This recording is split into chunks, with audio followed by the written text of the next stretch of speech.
ದೇವರ ಮಹಾಪರಿಶುದ್ಧವಾದ ನಾಮಕ್ಕೆ ಮಹಿಮೆ ಉಂಟಾಗಲಿ.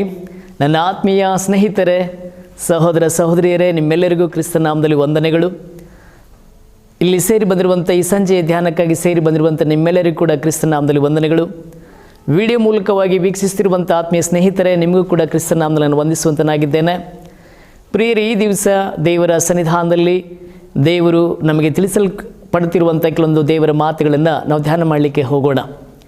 ಇವತ್ತಿನ ವಿಷಯವು ಏನೆಂಬುದಾಗಿ ನೋಡುವುದಾದರೆ, ದೇವರ ಹಣದ ವಿಷಯ ಅಥವಾ ಹಣದ ಕುರಿತಾಗಿ ಸತ್ಯವೇದದಲ್ಲಿ ದೇವರು ಆತನ ಭಕ್ತರಾಗಿರುವಂಥ ನಮಗೋಸ್ಕರವಾಗಿ ಬಹಳಷ್ಟು ವಿಷಯಗಳನ್ನು ಬರೆದಿಟ್ಟಿದ್ದಾರೆ. ವಾಕ್ಯದ ಅನುಸಾರವಾಗಿ ಸತ್ಯವೇದದಲ್ಲಿ ನಾನು ಮಧ್ಯಾಹ್ನ ಸಮಯದಲ್ಲಿ ದೇವರ ಸಮ್ಮುಖ ಕುಳಿತು ಧ್ಯಾನ ಮಾಡುವಾಗ ಈ ಹಣದ ಕುರಿತಾಗಿರುವಂಥ ವಿಷಯಗಳನ್ನು ಬಹಳಷ್ಟು ಇದೆ. ಅದರಲ್ಲಿ ಕೆಲವೊಂದನ್ನು ದೇವರು ಇಂತಿಂಥ ವಿಷಯಗಳನ್ನು ವ್ಯಕ್ತಿಗತವಾಗಿ ನಾನು ಮಾತ್ರವಲ್ಲ, ನಮ್ಮೆಲ್ಲರ ಜೀವಿತದಲ್ಲಿ ಹಣವು ಎಷ್ಟು ಪ್ರಾಮುಖ್ಯತೆ ಇದೆ ಮತ್ತು ಆ ಹಣವು ನಮ್ಮನ್ನು ಏನು ಮಾಡ್ತದೆ ಅನ್ನುವಂಥ ವಿಷಯಗಳು ದೇವರು ಕೆಲವೊಂದು ಎಚ್ಚರಿಕೆಗಳನ್ನು ಮತ್ತು ಅನೇಕರು ಹಣದ ಹಿಂದೆ ಹೋಗಿ ಅವ್ರಿಗೆ ಕಳ್ಕೊಂಡಿರುವಂಥ ಒಂದು ಆಶೀರ್ವಾದಗಳನ್ನು ತಂದುಕೊಂಡಿರುವಂಥ ಶಾಪಗಳ ಕುರಿತಾಗಿ ಹೀಗೆ ಅನೇಕ ವಿಷಯಗಳನ್ನು ನಾವು ಸತ್ಯವೇದದಲ್ಲಿ ನೋಡುವಂಥರಾಗಿದ್ದೇವೆ. ಕೆಲವು ವರ್ಷಗಳ ಹಿಂದೆ ನಾನು ಕೂಡ ಈ ಒಂದು ಹಣದ ವಿಷಯದಲ್ಲಿ ದೇವರ ಸೇವೆಯನ್ನು ಮಾಡುತ್ತಿರುವಾಗಲೂ, ಆದರೆ ಆಗಿನ ಪರಿಸ್ಥಿತಿಯಲ್ಲಿ ಬಹಳ ಒಂದು ಇಕ್ಕಟ್ಟಿನ ಪರಿಸ್ಥಿತಿಯಲ್ಲಿ ನಾವು ಇರಬೇಕಾದ್ರೆ ಕೆಲವೊಂದು ಸೇವಕರು ನನಗೆ ಒಂದು ದೇವರ ಸೇವೆ ಮಾಡುತ್ತಿರುವಾಗಲೇ ಬೇರೆ ರೀತಿಯಿಂದ ನಿಮ್ಮ ಕೆಲವೊಂದು ಪರಿಸ್ಥಿತಿಗಳನ್ನು ಬದಲಾಯಿಸಿಕೊಳ್ಳಲು ಹಣವು ಕೂಡ ಬಹಳ ಪ್ರಾಮುಖ್ಯವಾಗಿರ್ತದೆ ಎಂಬುದಾಗಿ ಕೆಲವೊಂದು ಸಮಸ್ಯೆಗಳನ್ನು, ಉದಾಹರಣೆಗೆ ಅಗ್ರಿಗೋಲ್ಡ್ ಆಗಿರ್ಬೋದು, ಉದಾಹರಣೆಗೆ ಸಮೃದ್ಧಿ ಜೀವನವಾಗಿರ್ಬೋದು, ಕೆಲವೊಂದು ಸೇವಕರುಗಳೇ ಅವರು ಕೂಡ ಘನ ಸೇವಕರುಗಳು, ಒಳ್ಳೆಯ ಸೇವೆ ಮಾಡುವಂಥವ್ರುಗಳು ನನಗೆ ಒಂದು ದಾರಿಯನ್ನು ಅವರು ಬದಲಾಯಿಸ್ತಾ ಬಂದರು. ಹಾಗಾಗಿ ಆ ಒಂದು ಸಮಸ್ಯೆಗೆ ನಾನು ಕೂಡ ಒಳಗಾಗಿ ಆವತ್ತಿನ ಪರಿಸ್ಥಿತಿಯನ್ನು ಇವತ್ತಿನ ತನಕ ನಾನು ಅದನ್ನು ಅನುಭವಿಸ್ತಾ ಇದ್ದೇನೆ. ಇವತ್ತು ನಮ್ಮ ಗ್ರಾಮಗಳಿಗೆ ಅಥವಾ ನಮ್ಮ ಸ್ನೇಹಿತರನ್ನು, ಕೆಲವೊಂದು ಬಂಧುಗಳನ್ನು ಕೂಡ ನೋಡದೆ, ಅವರೊಟ್ಟಿಗೆ ಮಾತನಾಡದೆ ಇರುವಂಥ ಪರಿಸ್ಥಿತಿಗಳನ್ನು ನಾವು ಎದುರಿಸ್ತಾ ಇದ್ದೇವೆ. ಸಂಬಂಧವನ್ನು ದೂರ ಮಾಡ್ತಾ ಬಂದಿರುವಂಥದ್ದು ಈ ಒಂದು ಹಣದ ಪರಿಸ್ಥಿತಿಗಳು.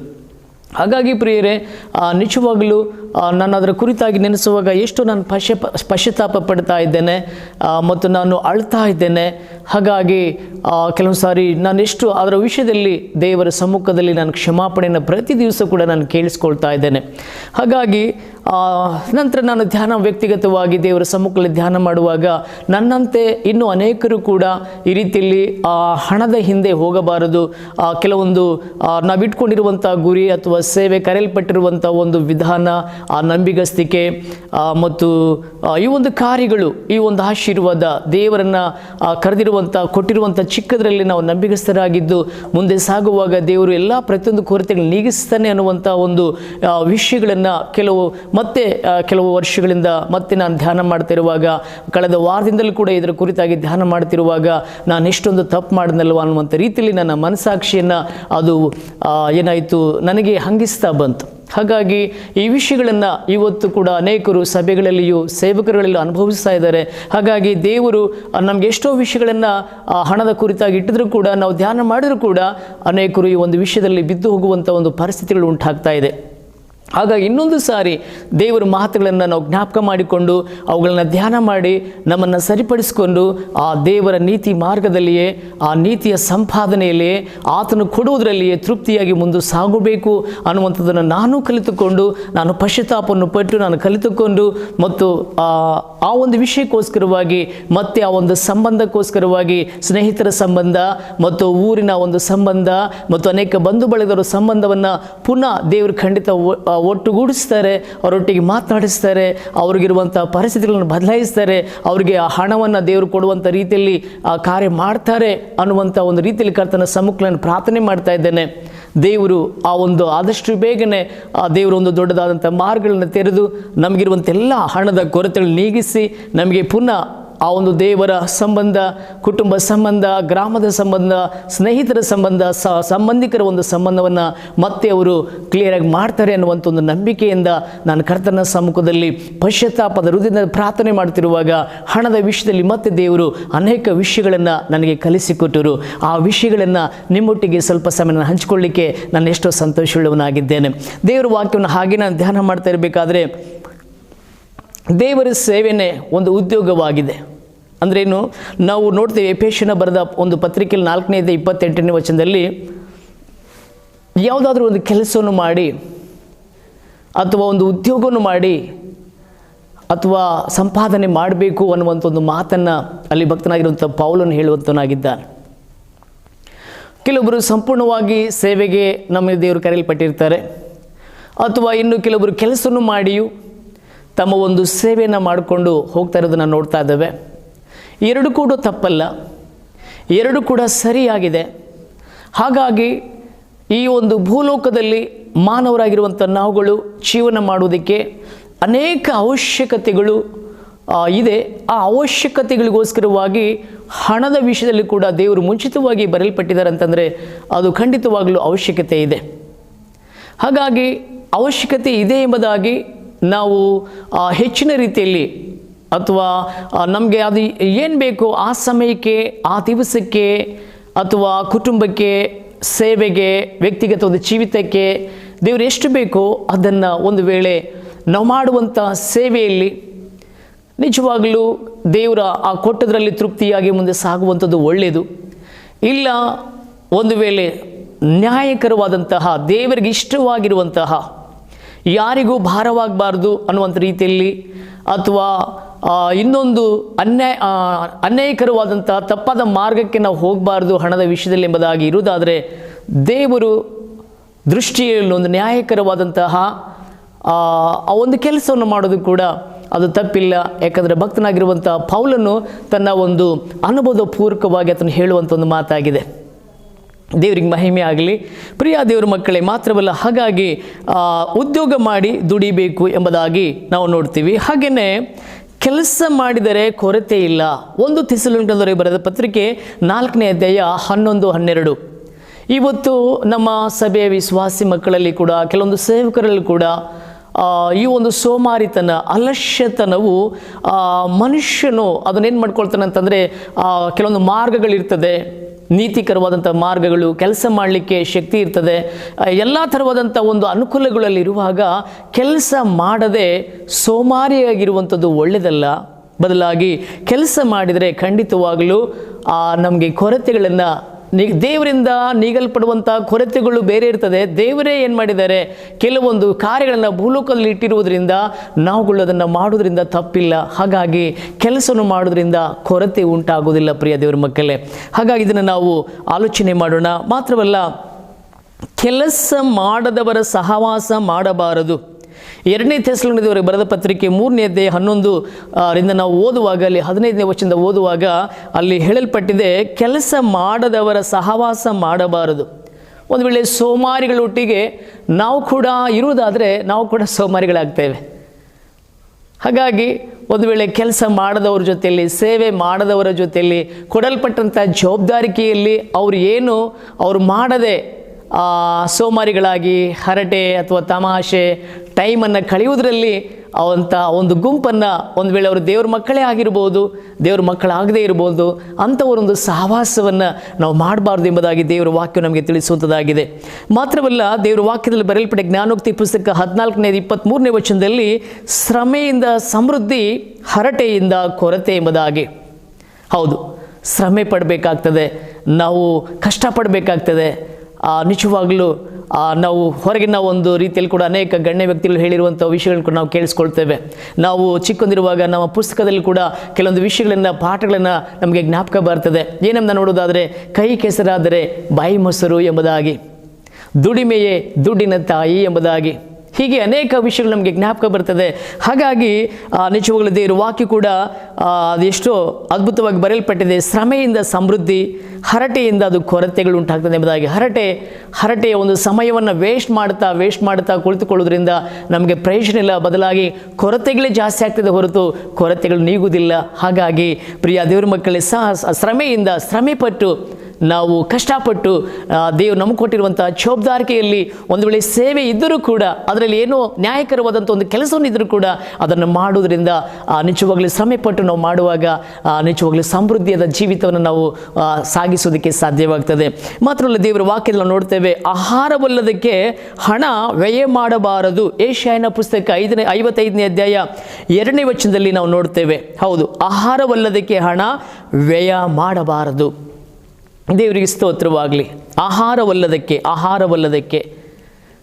ಹಣವನ್ನು ಏನು ಮಾಡಬಾರ್ದು? ವ್ಯಯ ಮಾಡಬಾರದು. ಉದಾಹರಣೆಗೆ ಬಹಳಷ್ಟು ಇದೆ. ಈಗ ಕುಡುಕತನ ಇರ್ಬೋದು, ಅಥವಾ ಒಂದು ವೇಳೆ ಸ್ಮೋಕಿಂಗ್ ಇರ್ಬೋದು, ಹೀಗೆ ಅನೇಕ ಥರವಾದಂಥ ಕಾರ್ಯಗಳನ್ನು ನಮಗೆ ಉದಾಹರಣೆಗೆ ಆಗಿ ಕಂಡು ಬರುತ್ತದೆ. ಅವುಗಳು ನಮಗೆ ಹೊಟ್ಟೆ ತುಂಬುವುದಿಲ್ಲ, ಬದಲಾಗಿ ಅನಾರೋಗ್ಯಗಳು ಉಂಟು ಮಾಡ್ತವೆ. ಹಾಗಾಗಿ ಆಹಾರವಲ್ಲದು ಯಾವುದ್ಯಾವುದೆಂಬುದಾಗಿ ದೇವರು ನಮಗೆ ಜ್ಞಾನ ಕೊಟ್ಟಿದ್ದಾನೆ.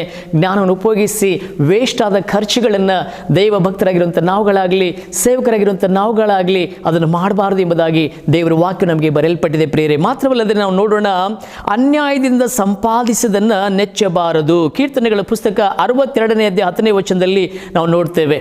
ಅಂದ್ರೇನು? ಅನ್ಯಾಯದಿಂದ ಸಂಪಾದಿಸಿದನ್ನು ನೆಚ್ಚಬಾರದು. ಒಂದು ವೇಳೆ ದೇವರ ಮಕ್ಕಳಾಗಿ ದೇವರ ಸತ್ಯವನ್ನು ಹಿಡಿದುಕೊಂಡು ಕರ್ತನ ಮೇಜಿನಲ್ಲಿ ಪಾಲು ತೆಗೆದುಕೊಳ್ಳುವಂಥ ನಾವುಗಳು, ಕ್ರಿಸ್ತನ ಹೆಜ್ಜೆಜಾಡಿಯಲ್ಲಿ ನಾವು ಸಾಗಲ್ಪಡ್ತಿರುವಂಥ ನಾವುಗಳು, ಒಂದು ವೇಳೆ ಸೇವಕರಾಗಿರುವಂಥ ನಾವುಗಳಾಗಲಿ, ಅಥವಾ ಕುಟುಂಬದಲ್ಲಿರುವಂಥ ತಂದೆ ತಾಯಿಗಳಾಗಲಿ, ಒಂದು ವೇಳೆ ವಿಶ್ವಾಸಿ ಮಕ್ಕಳೇ ಆಗಲಿ, ಅಥವಾ ಬೇರೆ ನಮ್ಮ ಒಂದು ಮಕ್ಕಳೇ ಆಗಲಿ, ಒಂದು ವೇಳೆ ಅನ್ಯಾಯದಿಂದ ಒಂದು ವೇಳೆ ಸಂಪಾದಿಸಿದ್ದನ್ನು ಅದು ನಮ್ಮ ದೃಷ್ಟಿಗೆ, ನಮ್ಮ ಕಿವಿಗೆ ಕೇಳಿಸಲ್ಪಟ್ಟಾಗ ಖಂಡಿತವಾಗಲೂ ನಿಜವಾಗಲೂ ನಾವುಗಳು ಆ ಹಣವನ್ನು ಮುಟ್ಟಬಾರದು ಎಂಬುದಾಗಿ ಕ್ಲಿಯರ್ ಆಗಿ ಬರೆಯಲ್ಪಟ್ಟಿದೆ. ಇವತ್ತೇನಂತಂದರೆ, ಯಾವುದಾದ್ರೂ ಇರಲಿ, ನಮಗೆ ಹಣ ಬಂದರೆ ಸಾಕು, ಸಂಪಾದನೆ ಬಂದರೆ ಸಾಕು, ಕಾಣಿಕೆ ಬಂದರೆ ಸಾಕು ಅನ್ನುವಂಥ ರೀತಿಯಲ್ಲಿ ನಮಗೆ ಕಿವಿಗೆ ಕೇಳಿಸಿಯೂ ಕೂಡ, ಕಣ್ಣಿಗೆ ನಾವು ನೋಡಲ್ಪಟ್ಟು ಅದು ಅನ್ಯಾಯವಾದ ಸಂಪಾದನೆ ಎಂಬುದು ಗೊತ್ತಿದ್ರೂ ಕೂಡ ನಾವುಗಳದನ್ನು ತೆಗೆದುಕೊಳ್ಳೋದ್ರಿಂದ ದೇವರೆಲ್ಲವೂ ಕೂಡ ನೋಡುವಂತನಾಗಿದ್ದಾನೆ. ಒಂದು ವೇಳೆ ನಮಗೆ ಅದು ಗೊತ್ತಿಲ್ಲ, ನಮಗೆ ಅದು ತಿಳಿದಿಲ್ಲ ಅಂತಂದಾಗ, ಅದು ದೇವರು ನಮಗೆ ತಿಳಿಯಪಡಿಸಿಲ್ಲ ಅಂತಂದಾಗ, ಒಂದು ವೇಳೆ ಆ ಒಂದು ಸಂಪಾದನೆಯು ಒಂದು ವೇಳೆ ಬಂದರೆ ತಪ್ಪೇನಿಲ್ಲ ಪ್ರಿಯರೇ. ಆದರೆ ಕಣ್ಣಿಂದ ನೋಡಿಯೂ ಕಿವಿಯಿಂದ ಕೇಳಿಸ್ಕೊಂಡಿಯೂ ಅದು ಅನ್ಯಾಯವಾದದ್ದೇ ಎಂಬುದಾಗಿ ನಮಗೆ ಗೊತ್ತಿದ್ರೂ ಕೂಡ ಅದನ್ನು ನಾವು ಪಡ್ಕೊಳ್ಳುವಂಥದ್ದು ಅದು ಮಹಾ ತಪ್ಪಾಗ್ತದೆ ದೇವರ ವಾಕ್ಯದ ಪ್ರಕಾರವಾಗಿ. ಹಾಗಾಗಿ ಮಾತ್ರವಲ್ಲ, ದುಡ್ಡಿನ ಆಸೆಯಿಂದ ನಾವು ದುಡಿಬಾರ್ದಂತೆ. ಯಾವುದೇ ಒಂದು ಕಾರ್ಯಗಳನ್ನು ಖಂಡಿತವಾಗಲೂ ಒಂದು ಆಸೆ ಇದೆ ಮನುಷ್ಯನಿಗೆ. ಆದರೆ ಲೋಕದಲ್ಲಿ ಒಂದು ಇವತ್ತು ಆಸೆಗಳು ನೋಡುವಾಗ ಅದು ದುರಾಸೆ ದೊಡ್ಡ ಒಂದು ಆಸೆಯಾಗಿ ಆ ಹಣದ ಹಿಂದೆನೇ ಹೋಗುವಂಥ ಅನೇಕನ್ನು ನೋಡ್ತಾ ಇದ್ದೇವೆ. ಹಣವೇ ಸಮಸ್ತವು, ಹಣವೇ ದೇವರು, ಹಣವಿಲ್ಲದೇ ಬೇರೆ ಏನು ಸಾಧ್ಯನೇ ಇಲ್ಲ ಎಂಬುದಾಗಿ ಅದನ್ನೇ ನಮಗೆ ಕೊಡಲ್ಪಟ್ಟಿರುವಂಥ ಕೆಲವೊಂದು ಜವಾಬ್ದಾರಿಗಳನ್ನು ಬಿಟ್ಟು ಆ ಹಣದ ಹಿಂದೆ ಹೋಗುವಂಥದ್ದು ಕೂಡ ಮಹಾ ತಪ್ಪು ಎಂಬುದಾಗಿ ದೇವರ ವಾಕ್ಯ ನಮಗೆ ಸ್ಪಷ್ಟವಾಗಿ ತಿಳಿಸಲ್ಪಡುತ್ತದೆ. ಹಾಗಾಗಿ ಪ್ರಿಯ ದೇವರ ಮಕ್ಕಳೇ, ಹಣದ ಮೇಲಿನ ದೃಷ್ಟಿ ಅನಿತ್ಯವಾದದ್ದು. ಜ್ಞಾನೋಕ್ತಿ ಪುಸ್ತಕ 23ನೇ ಅಧ್ಯಾಯ 5ನೇ ವಚನದಲ್ಲಿ ನೋಡ್ತೇವೆ. ಮಾತ್ರವಲ್ಲ, ಹಣದ ಆಸೆಯು ಅದು ಕೆಟ್ಟತನಕ್ಕೆ ಮೂಲವಾಗಿದೆ ಎಂಬುದಾಗಿ, ಐಶ್ವರ್ಯವಂತರಾಗ ಬಯಸುವಂಥದ್ದು ಅದು ಹಾನಿಕಾರ ಎಂಬುದಾಗಿ. ಮಾತ್ರವಲ್ಲ, ಐಶ್ವರ್ಯವಂತರು ಸ್ವರ್ಗ ಸೇರುವುದು ಅದು ಬಹಳ ಕಷ್ಟ ಎಂಬುದಾಗಿ ಸತ್ಯವೇದವು ನಮಗೆ ಸ್ಪಷ್ಟವಾಗಿ ತಿಳಿಸುವಂಥದ್ದಾಗಿದೆ. 1 ತಿಮೋಥಿ 6ನೇ ಅಧ್ಯಾಯ 10ನೇ ವಚನದಲ್ಲಿ ನೋಡ್ತೀವಿ, 1 ತಿಮೋಥಿ 6ನೇ ಅಧ್ಯಾಯ 9ನೇ ವಚನದಲ್ಲಿ ನೋಡ್ತೀವಿ, ಮತ್ತಾಯನ ಬರೆದ ಸುವಾರ್ತೆ 19ನೇ ಅಧ್ಯಾಯ 33ನೇ ವಚನದಲ್ಲಿ ನಾವು ನೋಡ್ತೀವಿ. ಮಾತ್ರವಲ್ಲ, ಹಣದ ಆಸೆಯಿಂದ ನಂಬಿಕೆ ಬಿಡಲು ಸಾಧ್ಯವಾಗ್ತದೆ. ದೇವರ ಮೇಲಿರುವಂಥ ನಂಬಿಕೆ ಏನಾಗ್ತದೆ? ಕಡಿಮೆ ಆಗ್ತದೆ. ಹಣದ ಮೇಲೆ ಹೆಚ್ಚಿನ ನಂಬಿಕೆ ಜಾಸ್ತಿ ಆಗ್ತದೆ. ಹಾಗಾಗಿ ಆ ಹಣದ ಆತುರತೆಯಿಂದ ಏನಾಗ್ತದೆ ಅಂತೆ? ನಂಬಿಕೆ ನಾವೇನು ಮಾಡ್ತೀವಿ? ಬಿಡಲಿಕ್ಕೆ ಸಾಧ್ಯವಾಗ್ತದೆ. ಹಾಗಾಗಿ ಅದರ ಒಂದು ಆತುರತೆ ನಮಗೆ ಬೇಡ. ದೇವರ ಮೇಲೆ ಹೆಚ್ಚಿನ ಆತುರತೆ, ಆಸೆ, ಹಂಬಲ ನಮಗಿರಲಿ ಪ್ರಿಯ ದೇವ್ರ ಮಕ್ಕಳೇ. ಹಣದ ಆಸೆಯಿಂದ ನಾವು ದೂರವಾಗಿರಬೇಕು ಅಂತ 1 ತಿಮೋತಿ 6:11 ವಚನ ಕೂಡ ನಮಗೆ ಸ್ಪಷ್ಟವಾಗಿ ಹೇಳ್ತದೆ. ಮಾತ್ರಲ್ಲ, ಕೊನೆಯದಾಗಿ ನಾವು ನೋಡಲ್ಪಡುವಾಗ ಹಣದ ವಿಷಯದಲ್ಲಿ ನಾವೇನಾಗಿರಬೇಕು? ನಂಬಿಗಸ್ತರಾಗಿರಬೇಕು. ಲೂಕನ ಬರೆದ ಸುವಾರ್ತೆ 16:11 ವಚನದಲ್ಲಿ ನಮಗೆ ತಿಳಿಸಲ್ಪಡುವಂಥದ್ದಾಗಿದೆ. ಹೀಗೆ ಇನ್ನು ಅನೇಕ ವಿಷಯಗಳು ಹಣದ ಕುರಿತಾಗಿ ನಮಗೆ ಸತ್ಯವೇದವು ನಮಗೆ ಸ್ಪಷ್ಟವಾಗಿ ತಿಳಿಸುವಂಥದ್ದಾಗಿದೆ. ಕೆಲವೊಬ್ಬರು ಅತಿ ಆಸೆಯಿಂದ ಆ ಹಣದ ಹಿಂದೆ ಅವರು ಹೋಗಿದ್ರಿಂದ ಕೆಲವೊಬ್ಬರು ಶಾಪಕ್ಕೆ ಒಳಗಾದರು. ಅನೇಕರ ವಿಷಯದಲ್ಲಿ ಅನ್ನೋದಕ್ಕಿಂತಲೂ ಒಬ್ಬ ವ್ಯಕ್ತಿ ನಾವು ನೋಡ್ತೇವೆ, ಎಲೀಷನ ಆಗಿರುವಂಥ ಆತನ ಶಿಷ್ಯನು ಗೆಹಜಿ ಕುರಿತಾಗಿ ನಾವು ನೋಡುವಾಗ ಪ್ರಿಯರೇ, ಆ ವ್ಯಕ್ತಿಯು ಅಲ್ಲಿ ಪ್ರವಾದಿಗೆ ಗೊತ್ತಿಲ್ಲದ ರೀತಿಯಲ್ಲಿ ಆತನು ಆ ಒಂದು ಹಣದ ವಿಷಯದಲ್ಲಿ ಗೊತ್ತಿಲ್ಲದ ರೀತಿಯಲ್ಲಿ ಹೋಗಿ ಅದನ್ನು ಪಡೆದುಕೊಂಡು ಮನೇಲಿ ಇಟ್ಕೊಂಡನು. ಆದರೆ ಒಂದು ವೇಳೆ ಸೇವಕರಿಗೂ ಗೊತ್ತಿಲ್ಲದೆ ಇರ್ಬೋದು. ದೇವರ ಸೇವೆಯಲ್ಲಿರುವಂಥ ನಾವುಗಳು ಒಂದು ಭಯ ನಮಗಿರಲಿ, ದೇವರ ಭಯ. ದೇವರು ನಮಗೆಲ್ಲವೂ ಯಾವಾಗಲೂ ಕೂಡ ನೋಡ್ತಾನೆ. ಯಾವ ಸಮಯಕ್ಕೆ ಏನು ಬೇಕೋ ನಮ್ಮ ಅನುಭವದಲ್ಲಿ ನಿಜವಾಗ್ಲೂ ಅದನ್ನು ಕೊಡ್ತಾ ಇದ್ದಾನೆ.